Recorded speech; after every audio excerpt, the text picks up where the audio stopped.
चुनाव आते ही नेताओं के बीच वाद विवाद का दौर भी शुरू हो जाता है। एक दूसरे पर कटाक्ष करना, एक दूसरे को गलत बताने की परंपरा आज से नहीं बल्कि काफी पहले से चली आ रही है।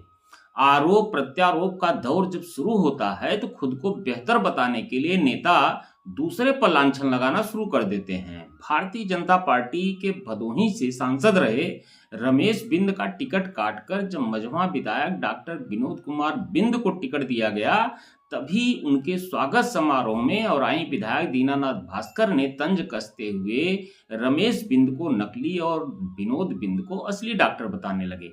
हालांकि उस समय रमेश बिंद भाजपा में ही थे। इस बात पर काफी लोगों ने इतराज भी जताया था कि अपने ही सांसद को शब्दों से अपमानित करना भाजपा के लिए नुकसानदायक ही होगा। फिलहाल भाजपा सांसद रमेश बिंद समाजवादी पार्टी से मिर्जापुर में केंद्रीय मंत्री अनुप्रिया पटेल को चुनौती दे रहे हैं। नामांकन करने के बाद रमेश बिंद ने भाजपा के ऊपर कई आरोप भी मढ़ दिए। कहा जाता है कि गिरगिट मौसम देखकर रंग बदलते रहते हैं, लेकिन आज तक मैंने किसी गिरगिट को रंग बदलते नहीं देखा है, बल्कि कहावतों में ही सुना है। जबकि नेताओं को रंग बदलते अक्सर मैं देखता रहता हूँ। कोई भी नेता जब पार्टी बदलता है तो उसके सुर भी बदल जाते हैं। खैर, अब रमेश बिंद को लेकर भदोही और औराई विधायक के बीच जुबानी जंग जारी है। औराई विधायक दीनानाथ भास्कर जहां अपने प्रत्याशी के लिए भाग दौड़ में लगे हैं, चुनाव प्रचार में लगे हैं, वहीं ऑपरेशन कराने के बाद भदोही विधायक जाहिद बेग अपने विधायक निवास में आराम फरमा रहे हैं। भदोही विधायक जाहिद बेग को चुनाव प्रचार न कर पाने की छटपटाहट भी है। फिलहाल वे सोशल मीडिया के जरिए ही अपनी राजनीतिक उत्कंठा को शांत करने में जुटे हुए हैं।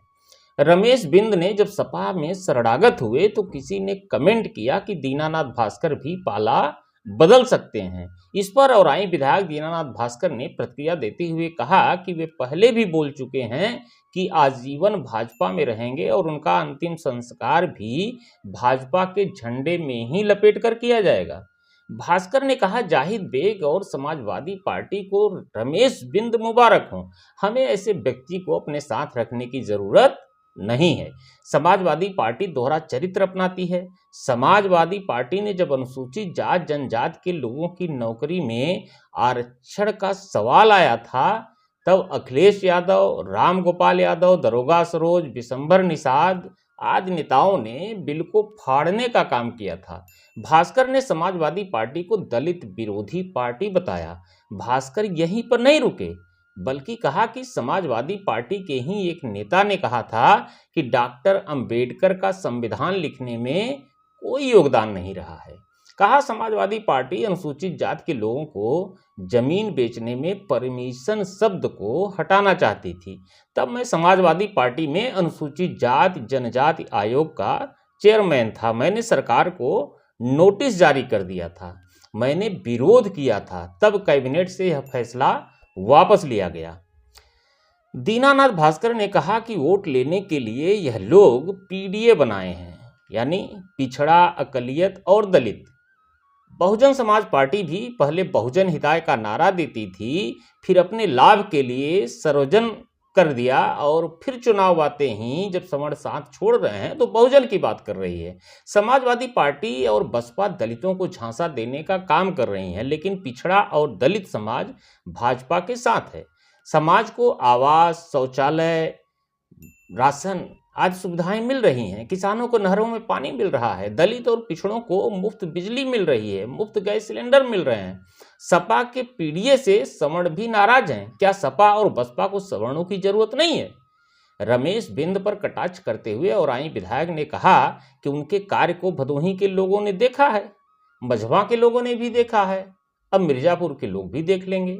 रमेश बिंद उन्हीं को मुबारक हो। हमें ऐसे लोगों की जरूरत नहीं है।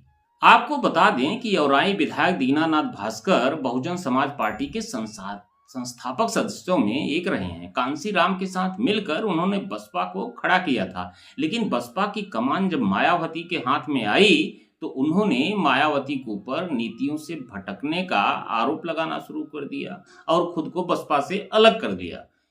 बसपा सुप्रीमो मायावती के ऊपर भास्कर ने एक बड़ा आरोप भी लगाया था। इसके बाद मायावती उनके खिलाफ कानूनी कार्रवाई करने की बात भी करने लगी थी, लेकिन भास्कर ने एक और बयान दिया। लगता था कि उससे मायावती की कोई कमजोर नस दब गई और वो शांत हो गई। खैर, उस वाकये की चर्चा हम किसी और दिन करेंगे। उसके बाद दीनानाथ भास्कर समाजवादी पार्टी में शामिल हो गए, विधायक बने, लेकिन फिर भाजपा में आ गए। और आई विधायक के बयान के बाद भदोही विधायक जाहिद बेग ने भी एक वीडियो जारी करके दीनानाथ भास्कर को मौका परस्त और झूठा करार दिया है। जाहिद बेग ने कहा कि जब बसपा ने उन्हें पार्टी से निकाला था तब भास्कर ने मायावती के खिलाफ भी अपशब्द बोला था। नेताजी मुलायम सिंह उन्हें सहारा दिए, भदोही से विधायक बनाया, प्रदेश में सरकार बनी तो अनुसूचित जाति जनजाति का अध्यक्ष भी बनाया।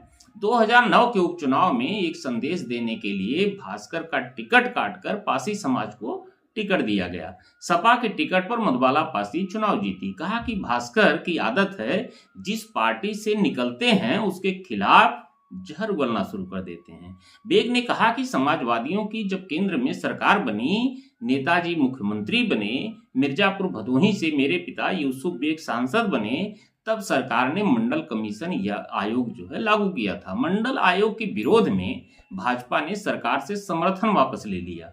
भाजपा ने विरोध किया, पत्थर चलवाए।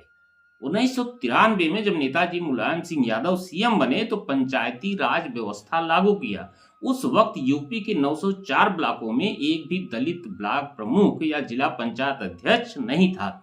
21 मई 1995 में जब पहला जिला पंचायत अध्यक्ष का चुनाव नए पंचायती एक्ट में हुआ, तब 16 दलित जिला पंचायत अध्यक्ष बने, जो भाजपा को हजम नहीं हुआ। षड्यंत्र करके नेताजी की सरकार को भाजपा के इशारे पर गिरा दिया गया। उसके बाद नेताजी ने जो कानून पास किया था, उसके तहत 1996 में चुनाव हुआ। पहली बार यूपी में 243 ब्लॉक प्रमुख दलित समाज के हुए। डॉक्टर अंबेडकर के संविधान की ही देन है, जिसे नेताजी ने लागू किया। जाहिद बेग ने कहा कि फर्क है समाजवादी पार्टी और भाजपा के चेहरे में। भास्कर को कहना चाहता हूं कि बड़ी बड़ी बातें न करें। 2 बार से लगातार औराई से विधायक हैं। 7 साल में उन्होंने अपने 7 बड़े काम गिना दें। नाली, खड़ंजा, लाइट के अलावा अपने प्रयास से क्या बड़ा काम लाए हैं, उसे भी गिना दें। खैर, चुनाव का दौर जारी है। अपने अपने दलों को मजबूती देने के लिए नेताओं की बयानबाजी जारी रहेगी। सभी का मकसद अपने प्रत्याशियों को जीत दिलानी है, लेकिन इन नेताओं से एक सबक जनता को भी सीखना चाहिए। जिस तरह नेता अपनी पार्टियों के प्रति समर्पित हैं, उसी तरह आप भी अपने प्रति, अपने भविष्य के प्रति, अपने गांव, क्षेत्र, समाज के प्रति समर्पित होकर विचार करें कि आपके लिए बेहतर क्या होगा। अपनी जिम्मेदारी निभाएं और मतदान अवश्य करें। धन्यवाद, नमस्कार।